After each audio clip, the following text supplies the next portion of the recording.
काटने का विरोध किए दुधेला में, तो उस समय सबसे पहले हमारे पूज्य गुरुदेव सिमनंदन साहब ही आकर के पूजा किए और तब से कबीर पंथ का प्रचार प्रसार उन्हीं के हाथों चलता रहा और बहुत से उनके शिष्य हुए, भजन लिए, माला लिए, कंठी लिए, उपदेश किए और तब से हर साल आया करते थे। उस समय हमारे सुनील शास्त्री छोटे बच्चे के रूप में थे और यहाँ बराबर आया जाया करते थे। बाद में इन्होंने कठिन तपस्या विद्या हासिल कर सुनील साहब शास्त्री जो हैं इनके गुरु थे ब्रह्मचारी, उसको देते हुए आगे बढ़ रहे हैं। निवेदन करना चाहूंगा कि हमारे परम पूज्य सुनील शास्त्री जी प्रोफेसर साहब आज के इस बहुत दिन के बाद इस दुधेला ग्राम में पधारे हुए हैं। इसके एक साल पहले हमारे यहाँ भी जब लाल हो जाए हमारे दर्शन कर रहे हैं। आशा है कि इनके अमृत कबीर साहब के मूल सिद्धांत को सुनते हुए अपने आत्मा में साक्षात्कार करने का पूज्य सुनील शास्त्री जी अपने ज्ञान से फैलाते हुए ज्ञान को माता बहनों के बीच समर्पित कर दें ताकि आपका गुणगान इस धरती पर सदा। एक बार प्रेम से बोलिए सदगुरु कबीर साहिब की जय। लगता है कबीर साहब के प्रति आप लोगों के हृदय में प्रेम नहीं है। प्रेम रहता तो प्रेम रस में डुबा करके अपनी वाणी को बोलते। या प्रेम से सदगुरु कबीर साहिब की जय। गुरु धनीधर सिंह साहिब की जय। काशी लहकारा धाम की जय। समाधि स्थल मगहर धाम की जय। यही स्थान से चले स्थानों प्रपेदे तरुभाव मासु वंद्यः सताम्यो महनीय कीर्ति सततं नमामि तं श्री कबीरं सततं नमामि।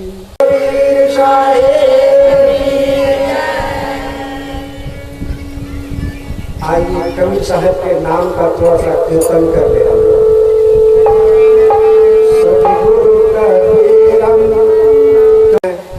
राधे श्याम का कीर्तन करते हैं, हरे राम हरे कृष्णा। तो हम कबीर साहब का क्यों करें? क्योंकि हम कबीर पंथियों के लिए कबीर साहब ही सर्वोपरि हैं और सब कुछ ही हैं। वही हमारे कर कि राम कृष्ण से सदगुरु कबीर साहब कम नहीं थे, उससे आगे थे। साहेब सबका बाप है, कबीर साहब सबका बाप है। बेटा हो के जन्मिया सो तो साहेब नाय। कबीर साहब साहेब है। साहेब मने स्वामी, स्वामी मने मालिक, मालिक मने परमात्मा ईश्वर। जिसकी चांद सत्यलोक हो जावे, आवागमन से मुक्त हो जावे, जन्म मरण हमारा बार बार ना होवे, इसी के लिए हम भक्ति करते हैं, भजन करते हैं। तो आइए बोलिए प्रेम से सदगुरु कबीर साहिब। आइए सदगुरु कबीर हरो काल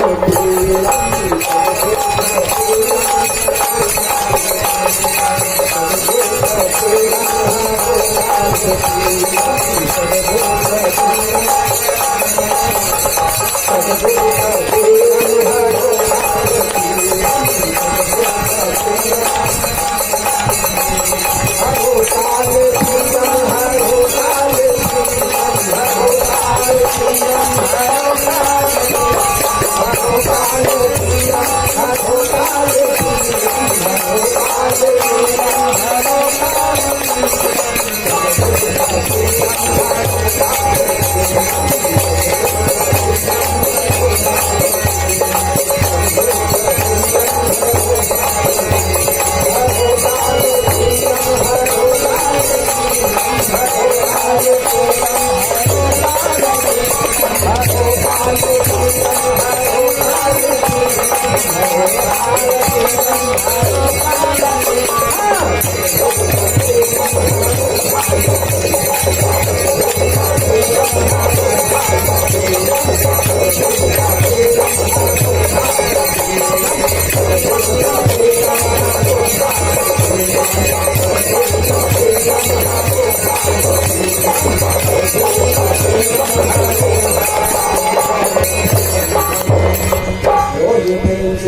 कबीर साहिब।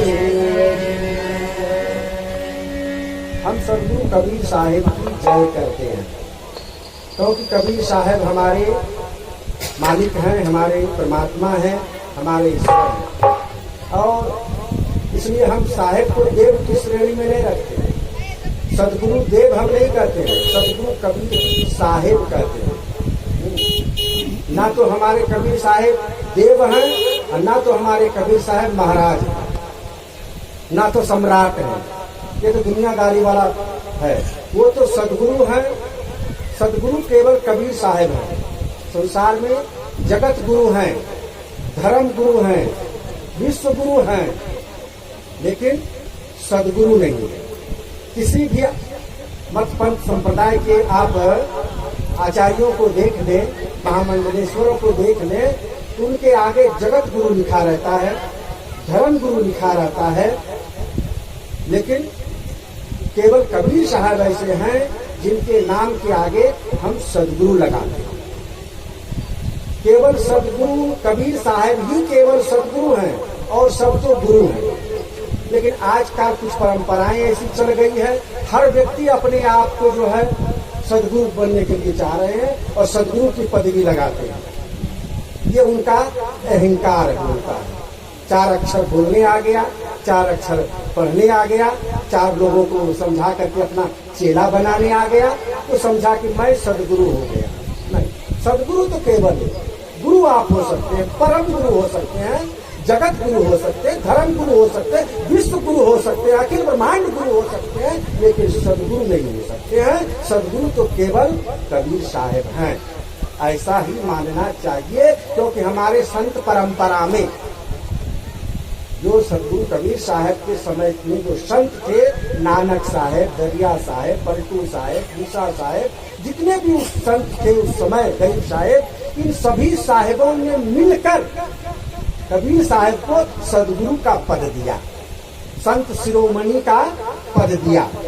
और उसी समय से कबीर साहब के नाम के आगे सदगुरु शब्द चलने लगा। इसलिए कबीर साहब को बिना सदगुरु लगाए नहीं बोलना चाहिए। कबीर देव की जय या कबीर साहब की जय, ऐसा नहीं। सदगुरु कबीर साहिब की जय, ये पूर्ण पद, सदगुरु कबीर साहिब की जय, ऐसा ही बोलना चाहिए। क्योंकि साहेब हमारे जो है वो साहेब है, साहेब मतलब मालिक, स्वामी, बता ही दिया मैंने। साहेब जो है वो परमात्मा का नाम है, मालिक हैं हमारे, हम उनके दास हैं। दास तन की अधिक महिमा, सेवा कुंड नहाइए। संध्या पाठ में आप लोग तो नया संध्या पाठ करते हैं भाई। जो कबीर साहब की परंपरा में आज तक ये 50 वर्ष के पीछे, ये 50 वर्षों से कबीर पंथ में ज्यादा सदगुरु हो गए, ज्यादा संत हो गए, ज्यादा विद्वान हो गए, क्योंकि इन लोगों को वामपंथी साहित्य को पढ़ने का ज्यादा ललक हो गया है और वामपंथी साहित्य को पढ़ करके और उसी तदरूप कबीर साहब को भी ढालने का प्रयास किया है इस 50 वर्ष के अंदर। 50 वर्ष से पहले, 100 वर्ष से पहले जो भी संत हुए हैं, संत की परंपरा में जो संत लिस्ट है, उसमें आप देखिए कि सदगुरु कबीर साहब को उन संतों ने किस रूप में देखा है, किस रूप में उनकी प्रतिष्ठा की है। वाह वाह, कबीर गुरु पूरे हैं, हम चरणन के धूले हैं। नानक साहब का वो आज सिख संप्रदाय एक बन गया, एक धर्म बन गया। उस धर्म के नाम पर लोग देश राष्ट्र मांग रहा है, भारत को खंडित करना चाह रहा है। लेकिन उस नानक साहब ने कबीर साहब को अपना सिरमौर माना, सदगुरु माना, का पूर्ण गुरु यदि संसार में है वो केवल कबीर साहब है। हम तो उसके चरण के धूल हैं। कर्ता पुरुष कबीर है, यदि कर्ता पुरुष मालिक परमात्मा यदि कोई है तो सदगुरु कबीर साहब है। गरीब साहब ने कहा, दरिया साहब ने, सभी संतों का मैं भागवत कथा, कबीर भागवत कथा के रूप में 2-3 कथा मैं कह चुका हूँ। यूट्यूब पर आप हमारा सुन सकते हैं। उसमें मैं इन सारे विषयों को, क्योंकि कथा में 7 दिन तक कहना पड़ता है और 4-4 घंटे 5-5 घंटे की कथा होती है। उस कथा में सदगुरु कबीर साहब के पूर्ण जीवन चरित्र को मैंने कहने का प्रयास किया है कि सदगुरु कबीर साहब को संतों ने किस दृष्टि से देखा है, किस दृष्टि से कहा है, क्या कहा है। हाँ, और जब बाद के वामपंथी साहित्यकारों के प्रभाव से प्रभावित जो हिंदी साहित्य के विद्वानों ने जो सदगुरु कबीर साहब के संबंध में उनकी सीधी बातें कही है, उन बातों का उद्धरण देते हुए, उसको काट छाट करते हुए, जो संतों का मत है, जो संत परंपरा की मत है कबीर साहब के संबंध में, उस मत को जनाने का प्रयास किया। उसको आप उस यूट्यूब पर सेवा भक्ति चैनल, मेरा चैनल का नाम है सेवा भक्ति सुनील शास्त्री साहब, जब आप लिखेंगे वो चैनल खुलेगा और सब्सक्राइब कर दीजिएगा, लाइक कर दीजिएगा। आता रहेगा मेरा कम से कम 300 वीडियो मेरा उसमें है। मेरा जो है सेवा भक्ति चैनल मोनेटाइज हो गया है ये कथा के माध्यम से। 2 कथा मैंने की है और इसी दोनों कथा का इतना प्रभाव लोगों में पड़ा है कि हमारा बहुत जल्दी जो है मोनेटाइज हो गया। मोनेटाइज का मतलब हो गया कि अब जो है वो सरकारी उसका जो यूट्यूब का है उसमें स्थायी हो गया हमारा चैनल और उसमें से जो रेवेन्यू भी बनने लगा है। जितने लोग देखेंगे इसका जो रेवेन्यू बनेगा वो रेवेन्यू भी मेरे पास आएगा। तो इस प्रकार से कहने का भाव है कि सदगुरु कबीर साहब के प्रति यदि आपका भाव परमात्मा भाव है तो सत्संगी आप क्यों बने, सत्संगी क्यों बने, सत्संग क्यों करते हैं, भजन क्यों करते हैं, भक्ति क्यों करते हैं, इसलिए करते हैं, किसके लिए करते हैं, किनका करते हैं। सदगुरु कबीर साहब की साखी है, भक्ति भक्त भगवंत गुरु चतुर नाम बतु एक, तिनके पद बंधन किए नासे विघ्न अनेक। भक्ति में 4 चीज का होना बहुत जरूरी है। भक्ति करते हैं ना, चाहते हैं भक्ति करने के लिए, सब आप लोग भक्ति करते हैं। कोई देवी देवता की भक्ति करता है, कोई परमात्मा की भक्ति करता है, आप लोग भी सदगुरु की भक्ति करते हो। लेकिन सदगुरु को परखने में, सदगुरु को जानने में भूल कर देते हो। वास्तव में सदगुरु है कौन? कंठी देने वाला हमारा गुरु है, नाम दान देने वाला हमारा गुरु है, सदगुरु नहीं। सदगुरु तो केवल सदगुरु कबीर साहब है। इसलिए भक्ति हम करते हैं किसकी? परमात्मा की। और परमात्मा स्वरूप हम किसको मानते हैं? सदगुरु कबीर साहब। भक्ति भक्त भगवंत गुरु चतुर नाम बपू एक, बपू ने शरीर, भक्ति रूपी शरीर के ये 4 अंग हैं। भक्ति भक्ति हम किसकी करेंगे? साहिब कहते भक्ति भक्त, भक्त जो है भक्ति करता है, किसके लिए करता है? किसकी भक्ति करता है? तो भगवान का भक्त भक्ति करता है किसकी? भगवान बने भगवान की भक्ति, भक्त भगवान, भगवान की भक्ति भक्त करता है। इसका ज्ञान किसने दिया कि भगवान की भक्ति करना चाहिए? इसका ज्ञान मिला गुरु से। इसका ज्ञान किससे मिला? गुरु से। भक्ति भक्त भगवंत गुरु। भक्त जो है भक्ति के माध्यम से भगवान की भक्ति करता है और इसका ज्ञान गुरु से प्राप्त होता है। गुरु ही हम इसलिए करते हैं कि हम भगवान की प्राप्ति कैसे करें, परमात्मा की प्राप्ति कैसे करें। दुनिया का कोई भी ऐसा धर्म नहीं, समस्त विश्व में कोई भी ऐसा धर्म नहीं जिस धर्म ने किसी न किसी रूप में परमात्मा सत्ता को स्वीकार ना किया हो। सुप्रीम पावर, शक्ति। और ये आज की बात नहीं है, ये अनंत काल का है। हमारे जो ऋषि महर्षियों ने जो चिंतन मनन किया है जो हम सनातन धर्म उसको कहिए। हम लोग किस धर्म को मानने वाले? हम लोग कौन है? हिंदू है कि मुसलमान? यहाँ जितने लोग बैठे हैं, यहाँ जितने लोग बैठे हैं वो हिंदू है कि मुसलमान है? हिंदू का आप लोग मानते हैं? और यदि इंसान है, ठीक है साहब ने कहा इंसान है, यदि आप इंसान हैं तो मुस्लिम मोहल्ले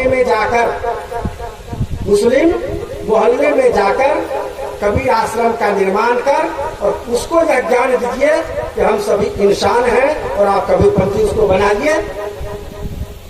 यदि इंसान की शिक्षा आप केवल हिंदू और सनातन धर्मियों को देते हैं तो आपका यह कर्तव्य है कि यह इंसानियत का सिख आप मुस्लिम मोहल्ले में जाकर के मुसलमानों के बीच में कबीर आश्रम का निर्माण करके और उन मुसलमानों को आप कबीरपंथी बनाइए और इंसानियत की शिक्षा दीजिए कि कबीर साहब ने जो है एकदम मानवतावादी सिद्धांत को केवल हिंदू के लिए ही नहीं किया है, मुसलमानों के लिए भी किया है। आप केवल हिंदू समाज में तो ढूंढते हैं, केवल सनातनियों को आप इंसानियत की पाठ क्यों पढ़ाते हैं? मुसलमान को क्यों नहीं पढ़ाते हैं? किस किस मुस्लिम मोहल्ले में, किस किस मुस्लिम राष्ट्र में आपने जाकर कबीरपंथ का ज्ञान दिया है? नहीं दिया, नहीं देगा। आप जन्मना सनातनी है, सनातन धर्मावलंबी है, हिंदू है। आपका जो नाम है रामदास, श्यामदास, दास, महेश दास, ये नाम ही आपका बताता है आप हिंदू संस्कृति के मानने वालों में से हो। आपके बाप दादा, परदादा, लखन दादा ये सब हिंदू थे। आप हिंदू हो, सनातनी हो। कबीर पंथ कबीर साहेब से शुरू हुआ, बौद्ध धर्म भगवान बुद्ध से शुरू हुआ, महावीर धर्म महावीर से शुरू हुआ, जैन धर्म,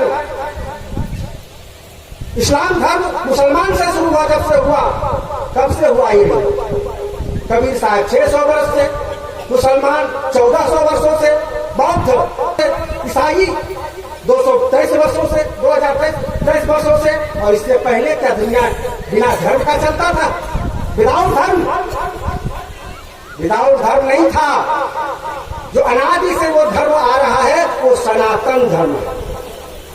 सनातन में सत्य का धर्म, सनातन धर्म जो है वो सत्य का धर्म है, वो सत्य की उपासना करता है। इसलिए हमारे वेदों में सबसे पहले आया, जिसका कि हमारे ऋषि महर्षियों ने वर्णन किया, सत्यम परम धीमहि, सत्यम परम धीमहि, मैं परम सत्य का ध्यान करता हूँ। परम सत्य, जो परम पावर, सुप्रीम पावर जिसको आप कहते हो अंग्रेजी में शक्ति कहते हो, तो परम सत्य का संदेश जो लाए, उस संदेशी को हम लोग राम के रूप में, कृष्ण के रूप में, बुद्ध के रूप में, महावीर के रूप में, सदगुरु कबीर साहब के रूप में उसको हम मानते हैं। तो सदगुरु कबीर साहब सत्य नाम का उन्होंने सुमरण दिया। कबीर पंथ में आज से ये 50 वर्ष वाली बातों को छोड़ करके इससे पहले आप जाओ तो कबीर पंथ में घर घर सत्य नाम का सुमरण किया जाता था, सत्य नाम का सुमरण दिया जाता था। सत्यनाम कबीर पंथ की पहचान है। सत्यलोक कबीर साहब का पहचान है। नाम तो सतनाम नाम है सही, और नाम आन नाम मानता नहीं। लोक तो सतलोक लोक है सही, और लोक आन लोक मानता नहीं। गुरु तो सदगुरु गुरु है सही, और गुरु आन गुरु मानता नहीं। ये कबीर साहब का कबीर पंथ का पूर्व सिद्धांत था इस 50 वर्ष से पहले। इसी गांव में, इस गांव की जिस समय स्थापना हुई, पहले तो बुधेला वहां था, नदी गंगा के उधर ना, तो वहां तो मैं बचपन से जाता ही था। लेकिन इस गांव की भी जो स्थापना हुई, तो उस स्थापना को मैंने ही अपने हाथों से किया है। मैं और मेरे गुरुजी यहाँ आए थे। काली माँ की जब यहाँ मंडप बना तो पहली पूजा हम लोगों ने ही किया और ये गांव विकसित हुआ। तो उस समय जो यहाँ सत्संग होता था, या दुधेड़ा गांव जो था गंगा पार में, वहां जो सत्संग जब होता था उस समय इन लोगों ने, जो पुराने कबीरपंथी हैं, पुराने संतों से जब इन लोगों ने लिया था दीक्षा, तो सतनाम की दीक्षा ही मिली थी, 5 नाम की दीक्षा मिली थी। गुरु मोरा दई गेलई 5 रे सभा दिया, जपत रहवे दिन रतिया। ये भजन लोग गाते थे। और 5 शब्द जो हमारे 5 नाम हैं, उस 5 नाम को दिया जाता था। अब उसका व्याख्या लोग अलग करने लगे और उस 5 नाम जो परंपरा से, गुरु परंपरा से कबीर साहब ने जो धर्मदास जी साहब को दिया, जागू साहब को दिया, भागू साहब को दिया, श्रुति गोपाल साहब को दिया, और उस परंपरा से जो 5 नाम और सत्यनाम सार शब्द का परंपरा से जो आता गया गुरुमुख से, उसी गुरुमुख वाणी से सब उपदेशित होते थे, सभी को उपदेश दिया जाता था और उसी को लेकर के लोग चलते थे। इतनी विकृतियां हमारे कबीर पंथ में नहीं थी। 4 पदार्थ यही जग माही, कर्महीन नर पावे नहीं था ना। हाँ। ये कबीर पंथ का मूल था। 4 पदार्थ यही जग माही, कर्महीन नर पावे नहीं। आज 4 पदार्थ में से किनको, कौन कौन से पदार्थ का पालन करते हैं? क्या है 4 ये पदार्थ? बहुत लोगों को यही पता नहीं है, तो अब इसकी चर्चा ही नहीं होती है। कबीर पंथ की जो मूल चीज है, उस चीज की अब चर्चा ही नहीं होती है।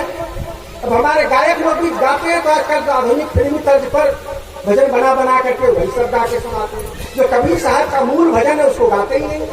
नाम हरि का जप ले बंदे, फिर पाछे पछताएगा।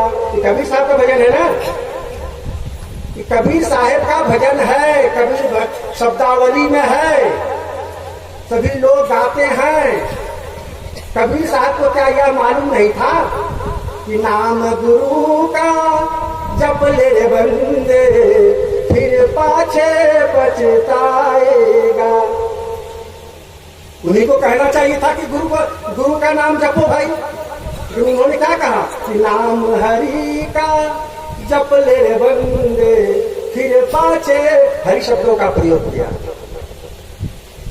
राम न रमस कवन दंड लागा, मर जय का कर दे भागा।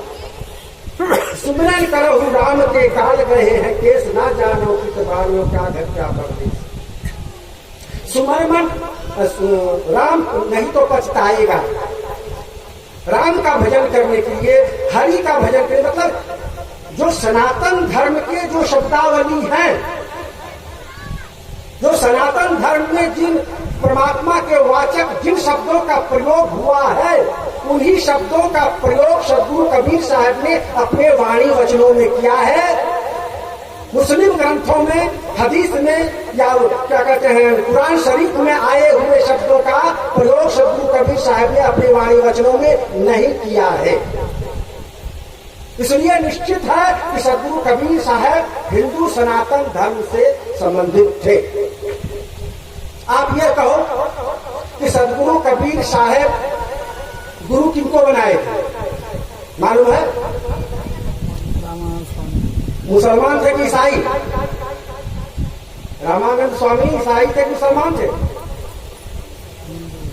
हाँ? हिंदू थे, सनातन धर्मावलंबी थे, वो हिंदू थे।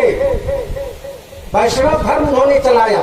हिंदू धर्मों में भी विकृतियां आ गई, जो हिंसावाद आ गया, जो यज्ञों के नाम पर पठा खसी कटने लगा, उसका स्वामी रामानंद जी ने विरोध किया और वैष्णव धर्म की स्थापना की। इसलिए सद्गुरु कबीर साहब स्वामी रामानंद जी को शिष्य क्यों बने उनसे?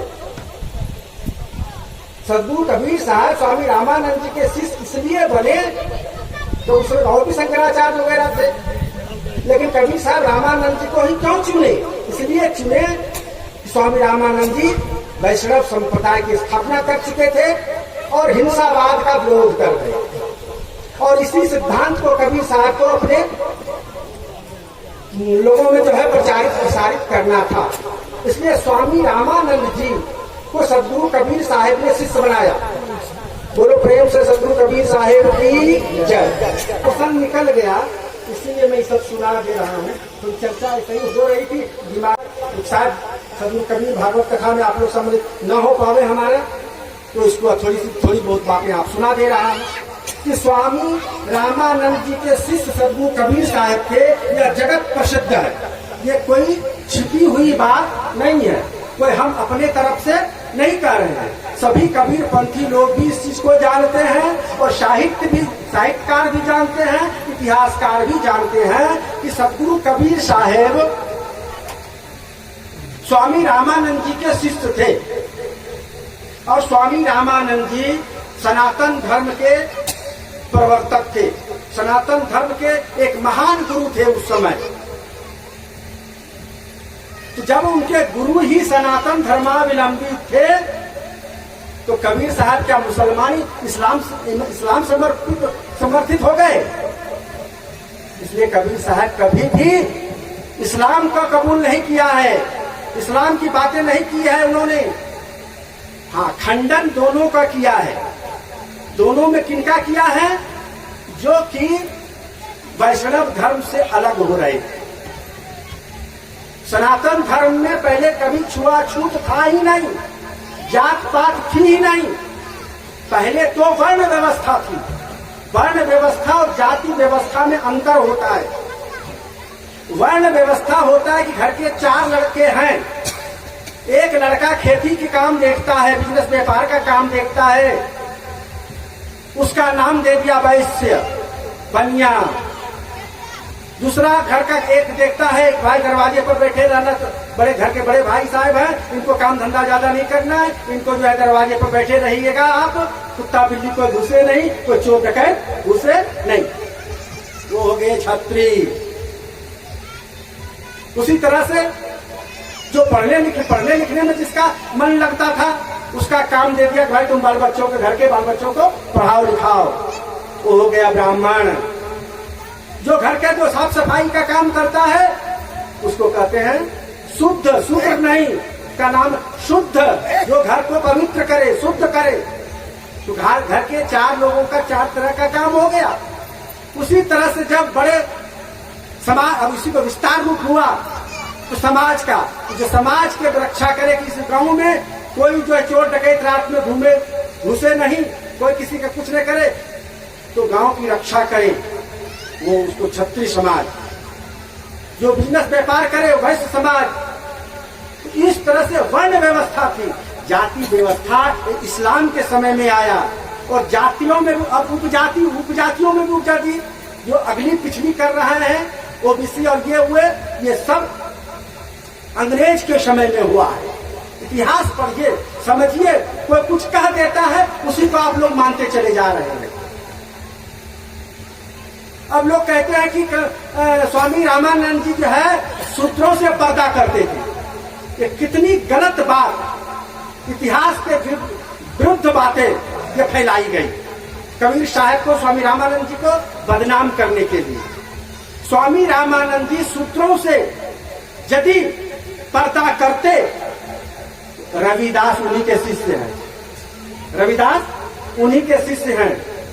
तो वो जो कुमार धन्ना कुमार उन्हीं के शिष्य हैं। तो उनके शिष्यों में से हर जाति के शिष्य हैं उनमें। तो यदि वो शूद्र से घृणा करते तो इन लोगों को शिष्य बनाते क्या? ये शिष्य उनके रहते क्या? नहीं रहते। स्वामी रामानंद जी अछूतों से पर्दा करते थे। अछूत मतलब जो म्लेच्छ था, जो गौमांस खाता था, जो कभी नहाता सुनाता नहीं था, जो जबरदस्ती हिंदू को जो जूठा पानी छिट देता था शरीर पर और मुसलमान हो गया हल्ला करके उसको मुस्लिम धर्म में उसको खींच लेता था। इसलिए स्वामी जी क्योंकि बड़े गुरु थे उस जमाने के, उनके साथ यदि ऐसा हो, बहुत पंडितों का ऐसा हो गया था, जो सदगुरु कबीर साहब के पालन पोषण हार माता पिता, जिसको आप लोग नीरूनीमा कहते हो, वो वास्तव में नीरूनीमा नहीं थे। तो पंडित गौरी शंकर और सरस्वती जी उनका नाम था, जिसको नीरूनीमा आप कहते हो, मुस्लिम धर्म मुसलमानों ने उसको जबरदस्ती जो है इस्लाम कबूल करवाया, लेकिन जीवन भर उन्होंने इस्लाम कबूल नहीं किया।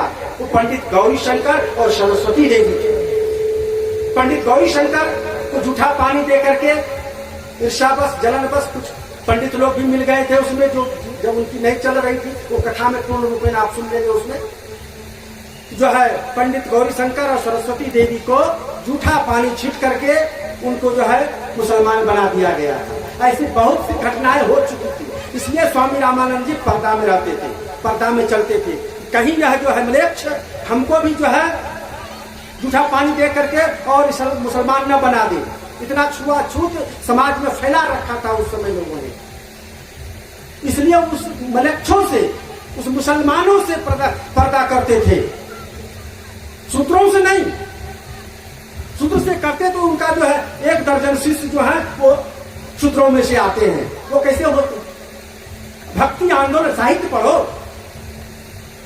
भक्ति आंदोलन में सदगुरु कबीर, स्वामी रामानंद जी के साथ, सदगुरु कबीर साहब के साथ साथ जितने भी उनके भक्त थे, रविदास आदि, सब के सब उस भक्ति आंदोलन में पूरे भारत में भ्रमण करके वैष्णव धर्म की स्थापना उन्होंने किया। आप कैसे कह सकते हो स्वामी रामानंद जी सूत्रों से जो है घृणा करते थे, पर्दा करते थे? ये गलत बातें, ये वामपंथियों ने गलत बातें हमारे साहित्य में भी भर दिया है। बीजक में भी कुछ ऐसे ऐसे पद लाइन है, बीच बीच में लाइन भर दिया है ये वामपंथियों ने, जिससे कि नफरत पैदा हो गया है ब्राह्मणों से और दूसरे मूर्ति पूजकों से।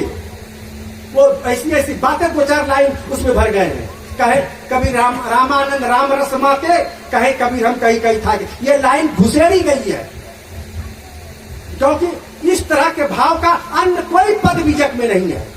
इस एक लाइन को घुसेड़ा गया है वामपंथियों के द्वारा, ताकि कबीरपंथियों में जो है स्वामी जी के प्रति जो है नफरत पैदा हो। इन सब बहुत सारे ग्रंथों में, कबीरपंथ ग्रंथ में भी आया है। और जितने भी ग्रंथ हमारे हैं हिंदू सनातन धर्म के, आप जानते हो जो है नालंदा विश्वविद्यालय में ये बख्तियारपुर, आज कहते हैं ना बख्तियारपुर जो जगह है, तो बख्तियार खिजनी, हमारे उस पुस्तकालय में आदमी लगा दिया। कितने दिन तक जला? 9 महीने तक जलता रहा। कितना पुस्तक था? करोड़ों पुस्तक। किनकी लिखी हुई थी? सब हमारे भारतीय मनुष्यों के द्वारा, भारतीय ऋषियों के द्वारा।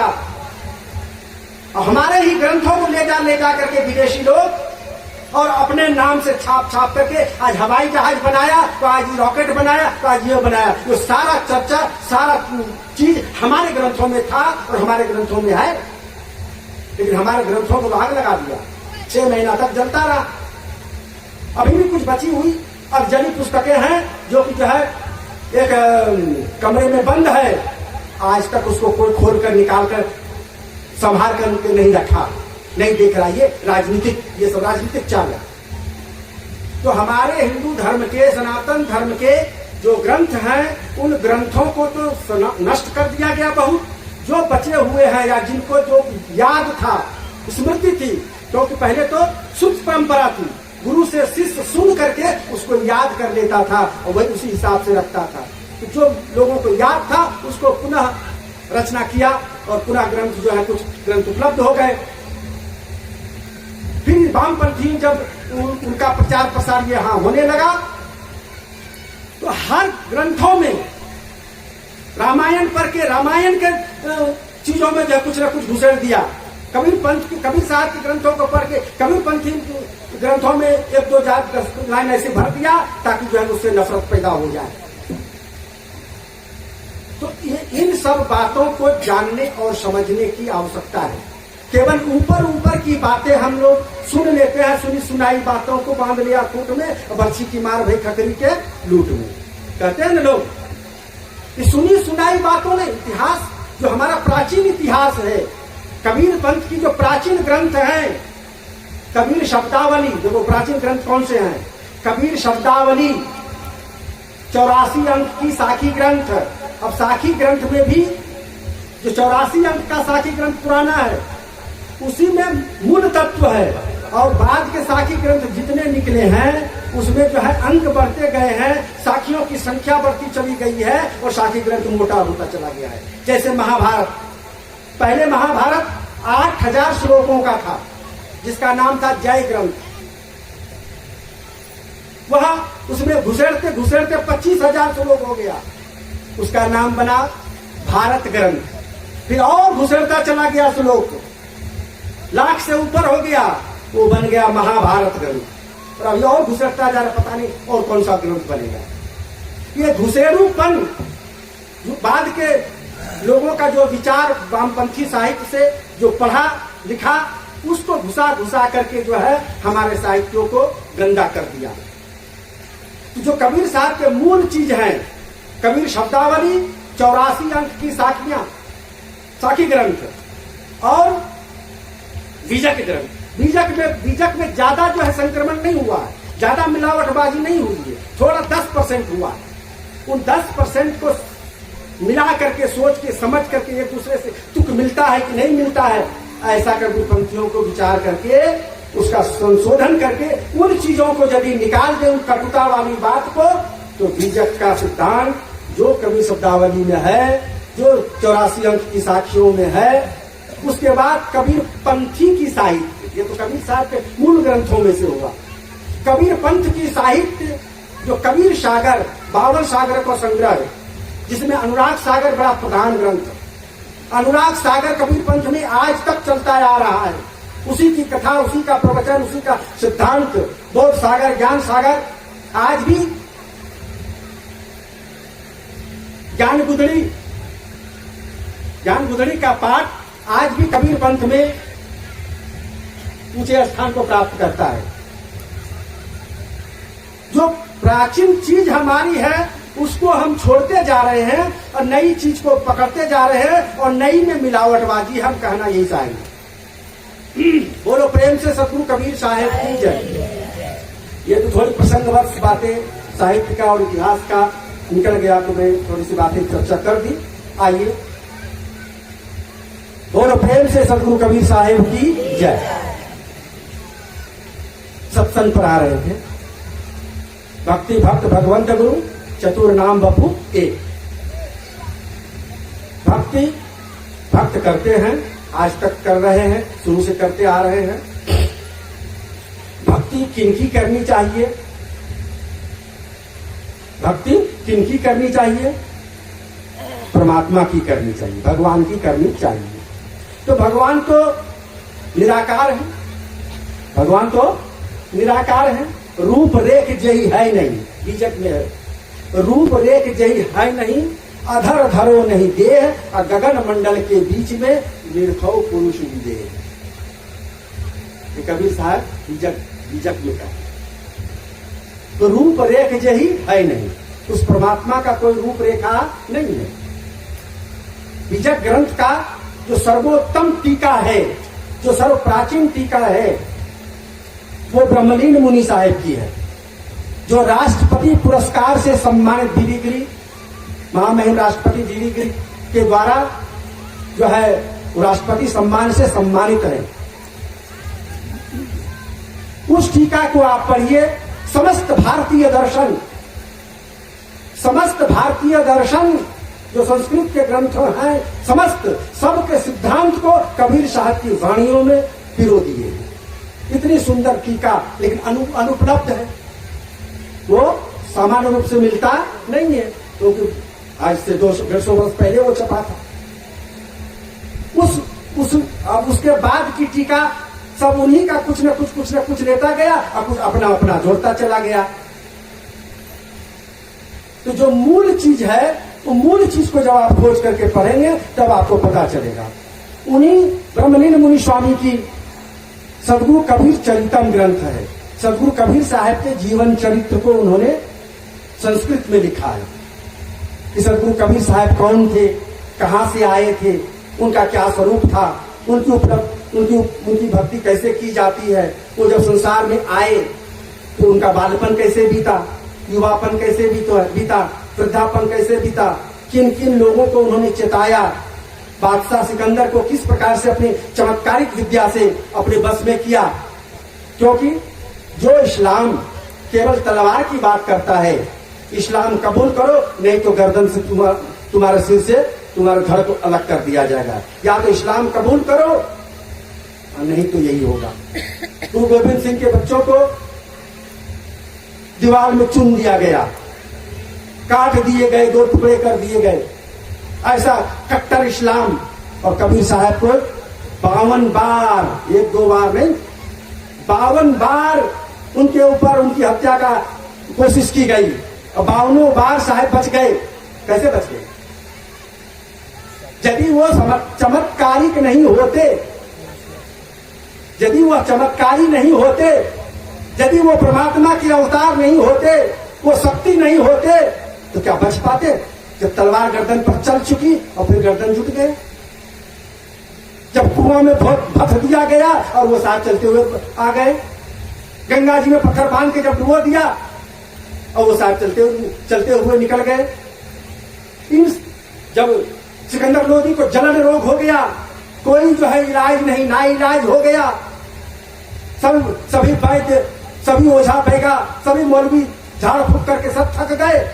तो कबीर साहब के शरण में आया और कबीर साहब ने एक बार उनके अपने हाथ डाल दिया उनके सिर पर और उनका जलन रोग ठीक हो गया। तब न वो उनके शरण में आए, ऐसे आ गए। ऐसा कट्टर इस्लाम का प्रचारक और कबीर साहब के शरण आ गए। कैसे आ गए?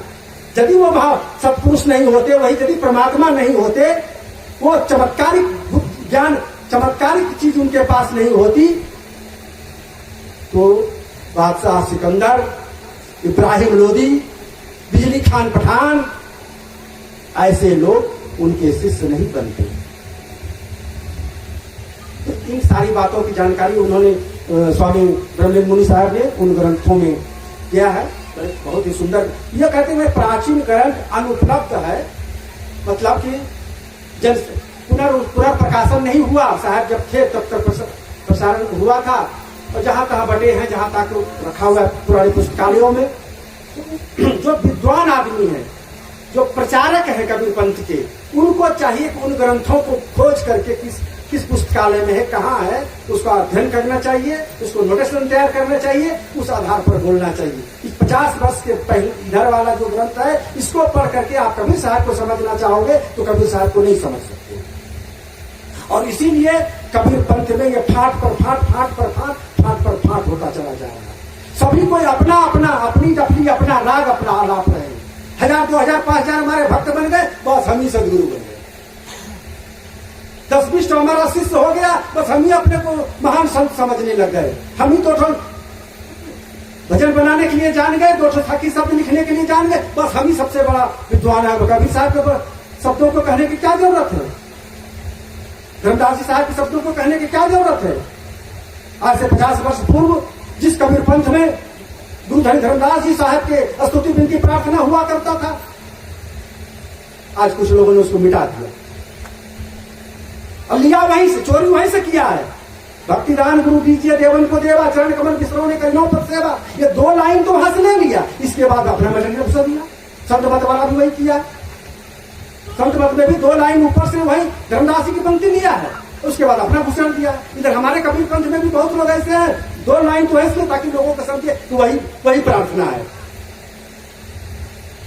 संध्या पाठ, अपना कबीर पंथ का जो संध्या पाठ था, गुरुदया सागर ज्ञान जागर सब स्वरूपी सदगुरुम, अलगपुर से क्या बेचारा जो ज्ञान गुजरी था, उसके एक एक पद को पढ़ो और समझो, कितना ज्ञान भरा हुआ है। केवल संध्या पाठ को यदि ध्यान से पढ़ा लिखा जाए, समझा जाए, तो इतना अनंत ज्ञान उसमें व्याप्त है, किसी अन्य ग्रंथों को पढ़ने की कोई आवश्यकता ही नहीं। लेकिन जो मूल ग्रंथ है हमारे, उन मूल ग्रंथों को तो हम छोड़ते चले जा रहे हैं और बाहरी छिप वाला सब कर रहे हैं। छिप पत्ता जो है ना, डाली पत्ता, उसी को लेके चल रहे हैं। इसीलिए कबीर पंथ बिखरता चला जा रहा है। जो मूल भक्ति थी वो भक्ति खत्म हो गई। आज आपके यहाँ संत आते हैं, उसके आप चरण नहीं खटाते हो। हमारे यहाँ चरण धोने की परंपरा रही है। भजन गाया जाता था उस समय, गुरु दरिया में नहाना हो जासे दूर मती भाग। जब गुरु आते थे, संत आते थे, थाली में कटोता में पानी लेकर के चरण को धोते थे और इस भजन को गाते थे। आज भी आप छत्तीसगढ़ में जाओ, कबीर पंथ का मूल स्वरूप देखना हो, छत्तीसगढ़ जाओ, गुजरात जाओ, क्या कहते हैं, महाराष्ट्र जाओ, राजस्थान जाओ, देखो जो पुराने कबीर पंथी का गढ़ है वहां अब भी हमारी सारी परंपराएं रखी हुई है कि गुरु जब आते हैं संत तो उनका चरण पखारे जाते हैं। अब कहूंगा तो लोगों को गुस्सा लगेगा, गुस्सा लगने के बाद मैं सही बातें मैं बता रहा हूं। जब भी संत 5 मिनट के लिए लोग संतों को बुलाते हैं कि आइए साहब, आइए गुरुदेव, हमारे घर में 5 मिनट चरण रख दीजिए। अब छत्तीसगढ़ में हम लोग छत्तीसगढ़ जाते हैं ना, तो 5 बजे 6 बजे तक तो सत्संग करते हैं और 7 बजे से लेकर 1 बजे रात तक, 12 बजे रात तक घर घर में घूमना पड़ता है। साहब हमारे यहाँ 5 मिनट, हमारे यहाँ 5 मिनट चरण दे दीजिए साहब, चरण दे दीजिए साहब। 5 मिनट 10 मिनट सबके यहाँ चरण देने में 5 मिनट थोड़े लगता है। तो गए, चरण धोएगा, माला पहनाएगा, आरती करेगा, पेट बंदगी करेगा, 15-20 मिनट से कम कहाँ लगता है। और घर घर में संतों को बुला बुला के पूजा करते हैं। लेकिन आज आपके बिहार की परंपरा खत्म हो गई। तो तुम चरण धोना, इस चमड़ा के पैर धोने में क्या रखा है, इसको क्या धोना है। यह भक्ति का एक प्रारंभिक स्वरूप है, भक्ति का ये प्रारंभिक स्वरूप है। आप गुरु के चरण नहीं धोओगे तो आपका बेटा आपका चरण नहीं धोएगा। आप गुरु को प्रणाम नहीं करोगे, बंदगी नहीं करोगे तो आपका बेटा आपको प्रणाम नमस्कार नहीं करेगा। संस्कार वहीं से मिलता, गुरु से संस्कार मिलता। जब गुरु आपके यहाँ गए, संत आपके यहाँ गए, उनको आप चरण स्वयं धोइए। बच्चों से लो, तुम भी दो, तुम भी पानी थोड़ा सा दो, तुम भी चरण छुओ, तुम भी बंदगी करो। और संत क्या कहेंगे, अरे माँ बाप को प्रणाम किया जो हमको कर रहे हो, हमको किए हो तो माता पिता को भी करो। शिक्षा यही से शुरू हो जाती है, संतों की शिक्षा यही से शुरू हो जाती है कि गुरु के यदि चरण धोते हो, गुरु का यदि प्रणाम करते हो तो माता पिता को भी प्रणाम करो, माता पिता का भी चरण धुओ। माता पिता और गुरु से बढ़कर के संसार में दूसरा कोई नहीं है। शरीर देने वाला माता पिता है, शरीर देने वाला माता पिता है और ज्ञान देने वाला गुरु है। किसको दिया है शरीर जो है, शरीर जो माता पिता ने किसको दिया है, इस जीव को दिया है, इस जीव आत्मा को दिया है। किसने दिया है, माता पिता ने दिया है, क्योंकि उन्हीं की मटेरियल से यह शरीर बना है। किस लिए दिया है, आपने माता पिता से यह शरीर क्यों लिया है,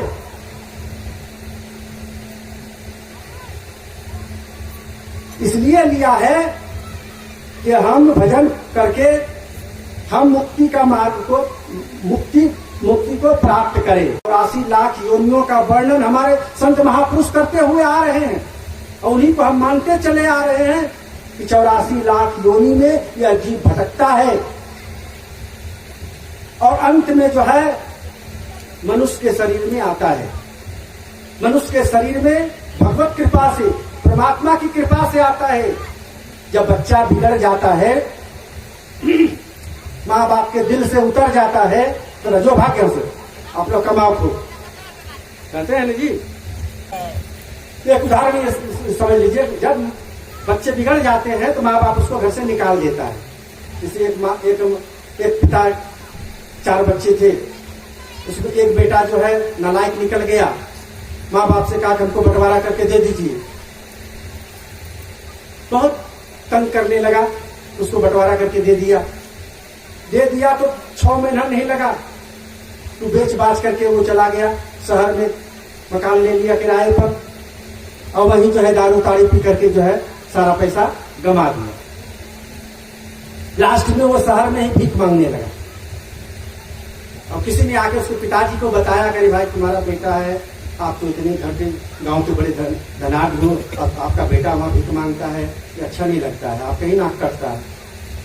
क्या देखो उसको बहुत समझाए थे, नहीं माना, मेरी बात को सुनता ही नहीं है, आप उसको मनाओ ना के ले आओ। तो बेचारा गया, उसको समझाया बुझाया, पिताजी बुला रहे हैं, ठीक से रहना और कोई बात नहीं है, समझा बुझा के लाया। तो उसके पिताजी ने जिस दिन वो आया उस दिन जो है अपने आंगन को खूब दरवाजे को खूब सजाया बजाया, तोरण लगवाया, आरती सजाई। जैसे बेटा तो उसके अन्य भाई लोगों को, बच्चे लोगों को पता हो चला कि पिताजी आज इतना क्यों सजावट कर रहे हैं? आज मेरा बेटा आ रहा है, आज मेरा बेटा आ रहा है उसके स्वागत में। कब उसने जमीन बेच करके दारू पी लिया, फिर आ रहा है, उसके लिए आप इतना? कहा नहीं, वो तो भूला हुआ बेटा था, वो तो भूला हुआ बेटा था, अब मेरा असली बेटा बन के आ रहा है। और जब बेटा आया उसका आंखी उतारा, आशीर्वाद दिया, प्रणाम किया, आशीर्वाद दिया। बच्चा रोने लगा, गले से लगा, पिताजी कान पकड़ के उठक बैठक किया, पिताजी अब हमसे कोई ऐसी गलती नहीं होगी, अब मैं आपका दास बन करके सेवा करता रहूंगा। फिर जब आया ठीक है, फिर घर में रहने लगा, बढ़िया से माता पिता की भी सेवा किया, खेत खलिहान बढ़िया से सब कुछ देखने लगा अच्छी तरह। उसी तरह से जब 84 लाख योनि में यह जीव भटकने के लिए चला जाता है, गलत कार्य के चलते, गलत कर्म के चलते, जब अंत में एक बार साहेब को, परमात्मा को दया आ जाती है, चलो एक बार इसको पुनः मौका दे दो, अपने फिर से जो है यदि यह कर्म करके और अमर लोक सतलोक आ जाए तो बड़ी अच्छी बात है। तो इस प्रकार से मानव का तन हम लोगों को मिला है भक्ति भजन करने के लिए, केवल खंडन मंडन करने के लिए, केवल जो है उतार चढ़ाव करने के लिए, केवल लड़ाई झगड़ा करने के लिए नहीं, मारपीट करने के लिए नहीं, सब में प्रेम से रहने के लिए, प्रेम से रह करके भक्ति भजन करके और संत महापुरुषों की सेवा करते हुए, माता पिता गुरुजनों की सेवा करते हुए अपने जीवन को यापन करना चाहिए। सत्संग भजन हम इसलिए करते हैं। इन्हीं वाणी वचनों के साथ अपनी वाणी पर ही विराम देता हूँ, क्योंकि वो कथा का तर्ज में पकड़ लिया। कथा तो जानते हैं 4-4 घंटा तक कथा होती है विषय में, तो इसलिए थोड़ा समय निकल गया उसी में।